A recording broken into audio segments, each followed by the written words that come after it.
رحمتوں کے کھل گئے خزانے، مغفرت کے مل گئے بہانے، موسم بہار لوٹ آیا، گاؤ رب کی حمد کے ترانے، بولو نیکیوں کی میٹھی بولی، آؤ رحمتوں سے بھر لو جھولی۔ بسم اللہ الرحمن الرحیم، الحمدللہ رب العالمین، صلاۃ والسلام علی اشرف الانبیاء والمرسلین، نبینا محمد وعلی آلہ وصحبہ اجمعین، اما بعد فاعوذ باللہ من الشیطان الرجیم، یا ایہا الذین آمنوا کتب علیکم الصیام کما کتب علی الذین من قبلکم لعلکم تتقون، وقال النبی صلی اللہ علیہ وسلم من صام رمضان ایمانا واحتسابا غفر له ما تقدم من ذنبه، رواہ البخاری، او کما قال صلی اللہ علیہ وسلم۔ میرے پیارے بھائیوں اور قابل احترام بہنوں، ہر سال رمضان المبارک کا مہینہ رحمت و مغفرت کا پیغام لے کر اور نیکیوں کا موسم بہار بن کر اہل ایمان پر سایہ فگن ہوتا ہے۔ بڑی ہی خوش قسمت اور مبارکباد کے لائق ہیں وہ لوگ اور ایمان جذبہ سے جو کہ ایمان جذبہ کے ساتھ اس کا استقبال کرتے ہیں، دن کے وقت روزہ رکھتے ہیں اور راتوں کو جاگ کر عبادت کرتے ہیں، پچھلے گناہوں کی معافی چاہتے ہیں اور اپنے اعمال میں نیکی اور تقوی کے نئے باب کا آغاز کرتے ہیں۔ وہ اس مہینہ کو اس طرح اللہ تعالیٰ کی اطاعت اور بندگی میں گزارتے ہیں گویا یہ رمضان المبارک ان کی زندگی کا آخری رمضان ہے، اور ممکن ہے کہ آئندہ رمضان آنے سے پہلے ان کے لیے موت کا پیغام آ جائے اور وہ اس برکتوں اور رحمتوں کو حاصل کرنے کے لیے اس دنیا میں موجود نہ ہوں۔ میرے بھائیوں، جو لوگ اس دنیا کی لذتوں اور زینتوں میں کھوئے ہوئے ہیں اور جن کی ساری دوڑ دھوپ اس دنیا فانی کے لیے ہے، انہیں اب فیصلہ کر لینا چاہیے کہ انہیں یہ دنیا آخر ایک دن چھوڑنی ہے، اور آپ جانتے ہیں کہ کوئی چیز بھی یہاں سے اس کے ساتھ نہیں جائے گی سوائے اس کے نیک اعمال کے۔ معزز سامعین کرام، آج کی اس نشست کا جو موضوع سخن ہے وہ ہے رمضان المبارک کی عظمت اور برکت۔ کیا وجہ ہے جب رمضان المبارک آتا ہے اتنی رونقیں کہ ایک گیا گزرا مسلمان وہ بھی ماشاءاللہ قرآن کریم پڑھ رہا ہے، تہجد پڑھ رہا ہے، اسی طرح جو ہے وہ روزے رکھ رہا ہے۔ آگے انشاءاللہ اس کی بات آئے گی۔ اس کی تین وجوہات ہیں۔ پہلے تو یہ کہ میں نے آپ کے سامنے جو سورۃ البقرہ کی آیت نمبر 183 جو آپ تلاوت کی، اس میں اللہ سبحانہ تعالیٰ کیا فرماتے ہیں کہ اے ایمان والو، تم پر روزے فرض کیے گئے ہیں تم سے پہلے جس طرح کے ان پر فرض کیے گئے تھے۔ مقصد کیا ہے؟ لعلکم تتقون، تاکہ تم پرہیزگار ہو جاؤ، تاکہ تم میں تقوی آ جائے۔ دوسری اس کی وجہ کہ اس کی عظمت اور اس کی برکتیں، اس کی وجہ یہ ہے کہ اس میں قرآن نازل ہوا، جس طرح کہ اللہ تعالیٰ نے قرآن کریم سورۃ بقرہ اس کی آیت نمبر 185 میں کیا فرمایا کہ شہر رمضان الذی انزل فیہ القرآن، کہ ہم نے اس قرآن کو کس میں؟ رمضان میں نازل کیا۔ اس کی تیسری وجہ وہ کیا ہے؟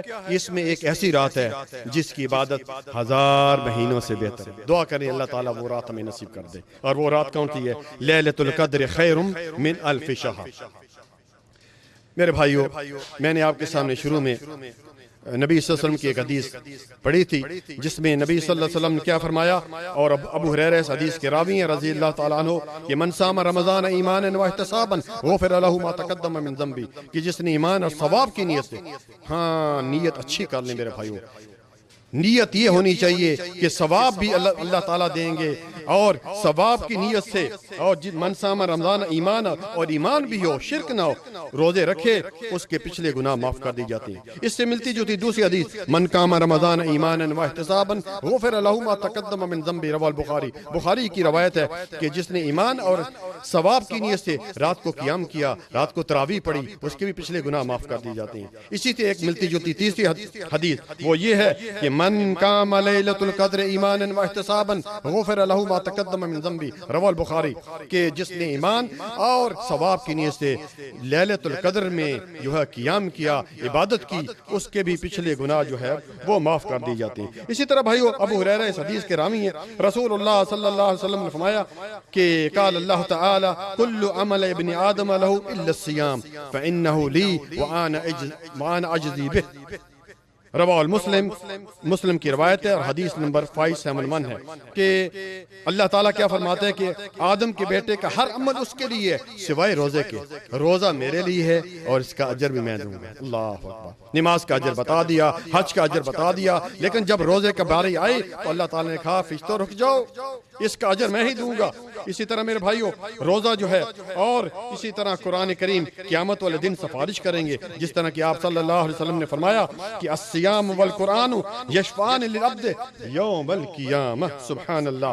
یہ رواہ احمد میں حدیث موجود ہے کہ قیامت والے دن جو ہے روزہ اور قرآن یہ بندے کی کیا کریں گے؟ سفارش کریں گے، سبحان اللہ۔ اسی طرح روزہ دار کے لیے جنت میں ایک خصوصی دروازہ بنا ہے، آپ کو پتا ہونا چاہیے، یہ باب الجہاد ہے، یہ باب الصیام، یہ باب کیا ہے؟ باب الصلاح ہے، اسی طرح جو یہ باب الصدقہ ہے، اسی طرح جو ہے یہ باب کیا ہے؟ باب الصیام ہے، کہ ایک ایسا باب ہے جس کے بارے میں نبی صلی اللہ علیہ وسلم نے کیا فرمایا؟ ان فی الجنت بابا یقال له ریان يدخل منه الصائمون یوم القیامت لا يدخل منه احد غیرهم، متفق علیہ، کہ جنت کے جو دروازے ہیں ان میں سے ایک ایسا دروازہ ہے جس کو ریان کہتا ہے، ریان کہا جاتا ہے، یدخل منہ الصائمون، یعنی اس میں سے جب روزے دار گزر جائیں گے، نکل جائیں گے، وہاں سے اندر داخل ہو جائیں گے، اس کے دروازے بند کر دیے جائیں گے اور اس کے بعد کسی کو اندر داخل ہونے کی اجازت نہیں ہوگی۔ اسی طرح بھائیو کہ رمضان مبارک کا پورا مہینہ ہر رات اللہ تعالیٰ لوگوں کو جہنم سے نجات دلاتے ہیں، سبحان اللہ۔ کتنا بھائیو بابرکت مہینہ ہے، کوشش کیجئے بھائی، تیاری کیجئے، جس طرح کہ ابو ہریرہ رضی اللہ تعالیٰ عنہ اس حدیث کے راوی ہیں، اذا کانت اول لیلۃ من رمضان، کہ جب رمضان کی پہلی رات ہوتی ہے، شیاطین اور سرکش جن جو ہے وہ باندھ دیے جاتے ہیں، وغلقت ابواب النار، اور جہنم کے دروازے بند کیے جاتے ہیں، فلم یفتح منها باب، اور کوئی دروازہ جو ہے وہ کھولا نہیں جاتا۔ اسی طرح جو ہے آگے کیا فرمایا کہ وفتحت ابواب الجنہ، اور جنت کے تمام دروازے کھول دی جاتے ہیں، فلم یغلق منها باب، اور کوئی دروازہ بند نہیں ہوتا، ونادى مناد، ایک منادی وہ آواز لگاتا ہے، کیا آواز لگاتا ہے؟ یا باغی الخیر اقبل، کہ اے نیکی کرنے والے، اے نیکی کے متلاشی آگے بڑھ، اب نیکیوں کا موسم آ گیا ہے۔ اور یا باغی الشر، اور ایک جو ہے وہ ایک اور آواز آتی ہے کہ اے گناہ کرنے والے اب تو رک جا، اب تو شرم کر، اب تو رمضان مبارک کا مہینہ ہے، اب تو کچھ لوگوں سے تو شرم کر۔ اسی طرح میرے بھائیوں، اور ہر رات اللہ تعالیٰ لوگوں کو جہنم سے جو آزاد کرتے رہتے ہیں، یہ حدیث ابن ماجہ میں ہے اور حدیث نمبر ہے 1331۔ اسی طرح بھائیو رمضان مبارک کی شروع ہوتے ہی جنت کے دروازے کھول دی جاتے ہیں اور جہنم کے دروازے بند کر دیتے ہیں، جس طرح کہ نبی صلی اللہ علیہ وسلم نے فرمایا، سیدنا ابو ہریرہ اس حدیث کے راوی ہیں کہ اذا دخل رمضان فتحت ابواب السماء وغلقت ابواب جہنم وسلسلت الشیاطین، متفق علیہ، کہ نبی صلی اللہ علیہ وسلم نے فرمایا کہ جب رمضان شروع ہوتا ہے، اذا دخل رمضان، جب رمضان میں داخل ہوتے ہیں تو ان آسمان کے دروازے کھول دیے جاتے ہیں اور جہنم کے دروازے بند کر دیے جاتے ہیں اور شیاطین کو جو ہے وہ جکڑ دیا جاتا ہے، متفق علیہ، حدیث نمبر 652۔ اسی طرح رمضان مبارک میں میرے بھائیوں موقع ہے، بھائیوں رمضان مبارک میں حج یعنی کتنی عظیم عبادت ہے۔ نبی صلی اللہ علیہ وسلم نے فرمایا کہ جو رمضان میں جو ہے وہ عمرہ کرتا ہے وہ حج کے برابر ہے، اتنا ہی نہیں وہ حج جو رسول اللہ صلی اللہ علیہ وسلم کے ساتھ کیا ہو، رواہ مسلم کی روایت ہے۔ اسی طرح بھائیو یاد رکھیے روزہ دار کے لیے دو خوشی ہیں، للصائم فرحتان، پہلی خوشی کیا؟ اذا افطر فرح بفطرہ، کہ جب وہ روزہ افطار کرتا ہے ماشاءاللہ سموسے، پکوڑے، شربت، کتنی نعمتیں، بھائیو ہر وقت اللہ تعالیٰ کا شکر ادا کرنا چاہیے۔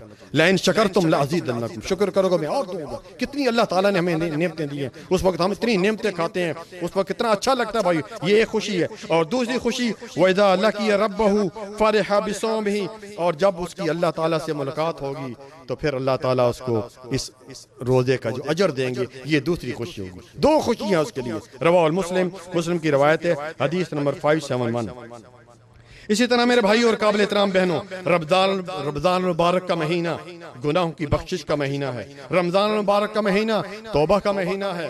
رمضان المبارک کا مہینہ استغفار کرنے کا مہینہ ہے. رحمتوں اور برکتوں کے اس مقدس مہینے میں تھوڑی سی کوشش اور ارادہ کرنے سے ہر آدمی کی طبیعت نیکی کی طرف راغب اور گناہوں سے بچنے پر آمادہ ہو جاتی ہے. کتنی اللہ تعالیٰ نے مہربانی کی بھائیو. شیاطین جو ہمیں بہکاتے تھے اللہ تعالیٰ نے جکڑ دیے ہیں، ہاں، اور جنت کے دروازے کھول دیے ہیں اور جہنم کے دروازے جو ہیں وہ بند کر دیے ہیں. پھر بھی انسان کوشش نہ کرے بھائیو، کوئی پتہ نہیں، موت کا کوئی پتہ نہیں. جیسے کہ میں نے پہلے بتایا کہ اگلا رمضان ہمیں ملتا ہے یا موت ہماری مقدر ہو جاتی ہے. اسی طرح بھائیو آخری حدیث جو کہ نبی صلی اللہ علیہ وسلم نے فرمایا کہ اور یہ جنت میں جانے کا سبب ہے بھائیو، رمضان مبارک میں روزے رکھنا جنت میں جانے کا سبب ہے. سیدنا ابو ہریرہ اس حدیث کے راوی ہیں کہ فرماتے ہیں رسول اللہ صلی اللہ علیہ وسلم کے پاس ایک شخص آیا، جاء عربیًا فقال دلنی علی عمل اذا عملت دخلت الجنہ، کہ اے اللہ کے رسول صلی اللہ علیہ وسلم مجھے کوئی ایسا عمل بتائیے تاکہ میں جنت میں چلا جاؤں. بھائیو کتنے مشتاق تھے وہ، کتنے ان کا شوق تھا جنت کا کہ جنت کے جانے والے اعمال پوچھتے تھے. آج ہمیں شوق ہی نہیں، کبھی پوچھا ہی نہیں کون سے اعمال، کبھی پوچھا ہی نہیں کہ جہنم میں جانے والے کون سے اعمال. اپنی دنیا میں لگے ہوئے بھائیو، یہ مختصر سی دنیا بھائیو، کس وقت ملک الموت آ جائے. تو اس شخص نے کہا کہ مجھے ایسا عمل بتائیے جو مجھے جنت میں لے جائے. تو کیا فرمایا آپ صلی اللہ علیہ وسلم نے؟ 4 چیزیں بتائیں، اور آج ہم ان 4 پر بھی عمل کر لیں تو انشاءاللہ ہمارے لیے بھی جنت ہے. آسان سی چیزیں ہیں. پہلی چیز اور سب سے عام چیز اور سب سے اہمیت والی چیز وہ کیا ہے؟ تعبد اللہ لا تشرک بہ شیئا، کہ ایک اللہ تعالیٰ کی عبادت کرو، اس کے ساتھ کسی کو شریک نہ کرو. اب یہاں یہ بھی ہو سکتا تھا کہ تعبد اللہ کی بات کرو، یہ کیوں کہا گیا؟ اصل چیز یہ ہے کہ اللہ تعالیٰ کے ساتھ کسی کو بھی شریک نہیں کرنا، یہ اصل مسئلہ ہے بھائی. نمبر 1. نمبر 2 وَتُقِيمُ الصَّلَاةَ الْمَكْتُوبَةَ، اور فرض نماز پڑھو. دوسری چیز جو بتائی. تیسری چیز جو کیا بتائی؟ وَتُؤَدِّي الزَّكَاةَ الْمَفْرُوضَةَ، کہ جو زکوٰۃ ہے، جو فرض زکوٰۃ ہے، صدقہ نہیں، ٹھیک ہے، جو فرض زکوٰۃ ہے وہ دو. اور چوتھی چیز وَتُصُومَ رمضان، اور رمضان کے روزے رکھو. بخاری کی روایت ہے، وہ شخص اس نے وہیں کھڑا ہو کر کہا کہ اے اللہ کے رسول صلی اللہ علیہ وسلم میں اس سے نہ زیادہ کروں گا نہ اس سے کم کروں گا، جتنا آپ نے مجھے بتا دی یہ 4 چیزیں میں اسی پر عمل کروں گا. یعنی اللہ کے ساتھ کسی کو شریک نہیں ٹھہروں گا، فرض نماز پڑھوں گا، اسی طرح جو فرض زکوٰۃ ہے وہ دوں گا، اور رمضان کے روزے رکھوں گا. جب وہ شخص جانے لگا، سبحان اللہ، دیکھیے میرے بھائیو، تو نبی صلی اللہ علیہ وسلم نے کیا فرمایا؟ لوگوں سنو، دیکھو، اگر کسی نے جنتی شخص کو دیکھنا ہے تو یہ شخص جنت میں جنتی ہے جو جا رہا ہے. کیا ہم ان 4 چیزوں پر عمل نہیں کر سکتے؟ اللہ تعالیٰ سے دعا ہے کہ اللہ تعالیٰ ہمیں نیک عمل کرنے کی توفیق عطا فرمائے. ربنا تقبل منا انك انت السميع العليم وتب علينا انك انت التواب الرحيم. سبحان ربك رب العزة عما يصفون والسلام على المرسلين والحمد لله رب العالمين. والسلام عليكم ورحمة الله وبركاته. اللہ کے دین کی دعوت اور لوگوں تک پہنچانے کے لیے اس ویڈیو کو ضرور لائک، شیئر، کمنٹ اور سبسکرائب کریں.